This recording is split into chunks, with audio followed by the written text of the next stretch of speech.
In other news, there are growing calls for de-escalation in the Middle East after Pakistan launched a series of retaliatory strikes on suspected militants in Iran. Tehran has summoned the Pakistani charge d'affaires demanding answers. The attacks killed 9 people, including 4 children.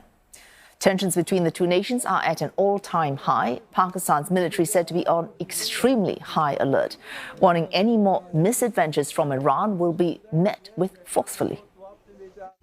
This morning's action was taken in light of credible intelligence of impending large-scale terrorist activities against Pakistan by these terrorists.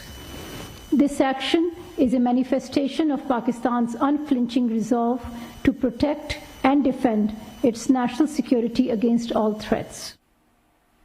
The strikes in Iran's Sistan and Baluchistan province come just 2 days after Tehran launched its own strike on so-called militant bases in Pakistan's Panjgur district. Pakistan's caretaker Prime Minister Anwar-ul-Haq Khakar has cut short his visit to the World Economic Forum in Davos, heading home to deal with an increasingly tense situation. Hours before the latest strike, the leader had met Iran's foreign minister on the sidelines of the conference, warning of serious consequences following Tehran's attack. India has backed Iran's strikes on alleged terror camps in Pakistan. For more on this, let's speak to Neha Punia in New Delhi. Neha, India's foreign minister commenting on the soaring tensions between Iran and Pakistan. Where does India stand on this?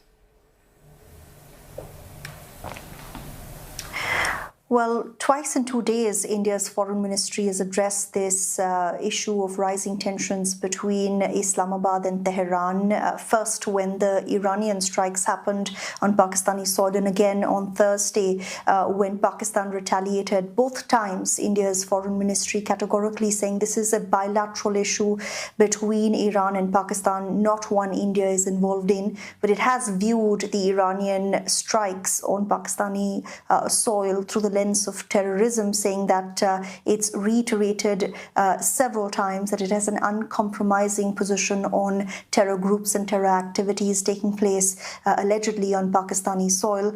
It's also said that it understands actions taken by certain countries in the guise of quote-unquote self-defense. Now, this was clearly a reference to Iran and its airstrikes. Experts say it's unsurprising that New Delhi has backed Tehran, given close ties between both countries, but also because in 2019, you'll remember, New Delhi had also similarly conducted airstrikes on militant targets in Pakistan following a terror attack in Indian-administered Kashmir. But after India's response, you had Pakistan's Foreign Office saying that we're sure that New Delhi will also see our response to the Iranian airstrikes through the lens of self-defense. All right, Sonia, India trying very concertedly to be very balanced in its approach to this, but it is concerned about escalation in the region. Absolutely. Officials aren't saying that on record officially, but experts that I've been speaking to say that this is going to be something that India is going to watch with increasing alarm, particularly because this is an election year. In just a few months' time, the world's most populous nation and the world's largest democracy will be going to the polls. And right now, the entire attention of the Indian government and its various allied services and forces is on domestic matters. But should this bilateral issue escalate into a conflict that impacts the region, then this will be a security challenge for India. It's also particularly of concern because of the tense ties between India and Pakistan as well. Also because India has security and economic interests in Iran. It's a country that India has continued to engage with despite pressure from the Western countries and its own allies. So it's watching developments very closely. Thanks. Neha Punia reporting live to us there from New Delhi.